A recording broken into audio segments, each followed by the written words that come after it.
Hello， 大家好，我是在洛杉矶卖房的卷毛，这是买房小白特训班的第2集。今天呢，我要来跟大家聊聊怎么样自我评估到底该不该买房，或者是能不能买房。我们将从财务状况，包括信用分数、收入稳定性、头期款，还有月供的负担能力开始分析，然后比较买房跟租房的差异。最后要跟大家介绍一下加州的这个头期款援助计划。那第一次买房的小伙伴们，请一定不要错过喽。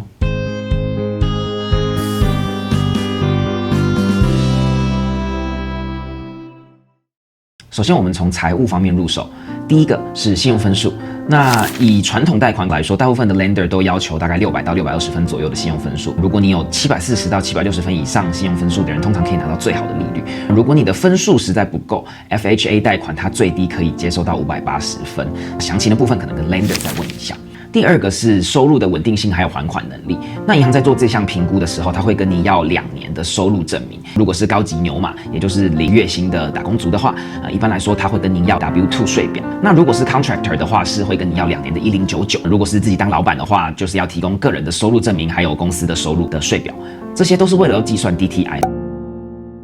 所谓 DTI 就是 Debt to Income Ratio， 也就是债务收入比。算法的话是每个月的还款，然后加上你地税的分摊啦、HOA 啊、卡债啊，还有一些生活上的必须开销，譬如说有些人他有租车子、有 lease car， 每个月的月缴也要算进去，不能超过每个月总收入的50%。卡债的话呢，它是以最低的还款金额计算。收入的话，如果你是 W2 以税前收入来计算，如果是1099的话，就是以税后收入。举个例，如果您计算过后每个月还可以再拿5000块钱放在贷款的利息、本金，还有房子的地产税跟保险上面的话，那贷多少钱呢？现在算给你们看。5000块钱以现在的利率 6.75%， 贷款30年期，税率的话，我们以 1.221% 来算，保险税率我们以 0.35% 算的话，先不计入 HOA 的费用，我们可以贷款到60万左右。接下来我们要讲的是头期款，也就是首付的部分。很多人以为头期款一定要是20%，但其实不一定啦。大部分的人都大概放个15%，甚至更少。不过头期款付的越少，代表你贷款的金额越高嘛，那你每个月的月供它就会越多。OK， 那接下来我们来讨论一下买房跟租房的好处跟坏处。那如果我们从实际一点的角度去探索买房跟租房的优点跟缺点的话，买房的优点无非就是资产的累积嘛，然后还有你住房就会相较稳定，而且还有税务的优惠。那缺点呢，就是因为第一个，你初期头期款的成本比较高嘛，而且你每个月的支出就会增加。那还有你维护的责任啊，还有你的灵活性就比较低，你不能今天说要搬去哪个城市就搬去哪个城市。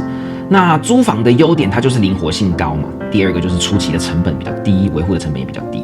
但是缺点呢，就是你在帮房东累积财富，那稳定性也会相对的比较低，人家请你搬走你就只能搬走了。还有不能布置自己的家。其实我觉得在外租房这么多年，我最遗憾的就是没有办法有一个自己的空间，自己布置成喜欢的样子。最后一个缺点呢，就是可能需要频繁的搬家。一般来说，我都会鼓励啊，如果目前你有这个财务能力，其实就可以买。因为即使你在现在的高利率环境啊，你也可以之后再 refinance。如果担心现在的房价太高，我都会跟客户这样子说：如果这是你的第一套房子或者是自住房的话，其实不需要对房价这么敏感。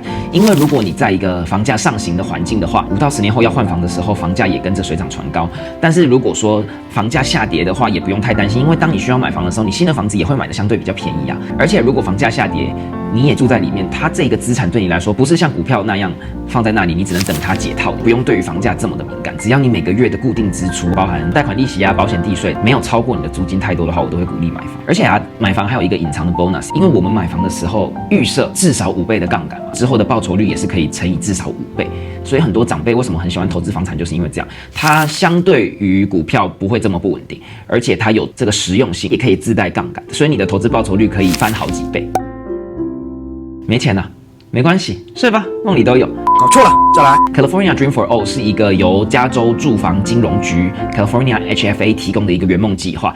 它采用抽签制，每年提供不同大小的资金池，让大家来抽签申请。譬如说，2024年是2.5亿美元，大约帮助了1600到2000个家庭圆梦。这个计划它最高提供买房价的20%，或者是15万美元作为头期款的补助。这个计划比较特别，它不是月供的方式，而是采用你卖房的时候要还给住房金融局一个本金，加上你这段时间的增值，按比例计算。那这个按比例计算，依照不同的收入，它也有不同的计算方式。譬如说，如果你的收入在 Area Median Income， 也就是该区域的收入中位数的80% 到120% 之间的话，你就是拿利润去乘上你借款的比例，加上本金还给住房金融局。如果说你的收入是低于 Area Median Income 的80%的话，你甚至分润的部分还可以再打75折。也就是说，如果你借了20%，你只需要还增值的15% 跟本金给住房金融局就可以了。这个计划很好，但它有3个限制。第一个是收入限制，第二个是其中一个借款人一定要是第一代购房者，也就是说他的父母是不能够在美国境内有房子的。第三个是所有的借款人都需要是初次买房，也就是说3年内你名下不可以有房子，而且你也不可以住在配偶拥有的房子里。那对这个计划有兴趣的小伙伴们，我会把链接放在下面的说明栏里。好啦，那这就是这部影片的全部内容了。如果你觉得这部影片有帮助到你的话，还请帮我按赞、订阅、收藏。如果我再也见不到你们，祝你们早安、午安还有晚安。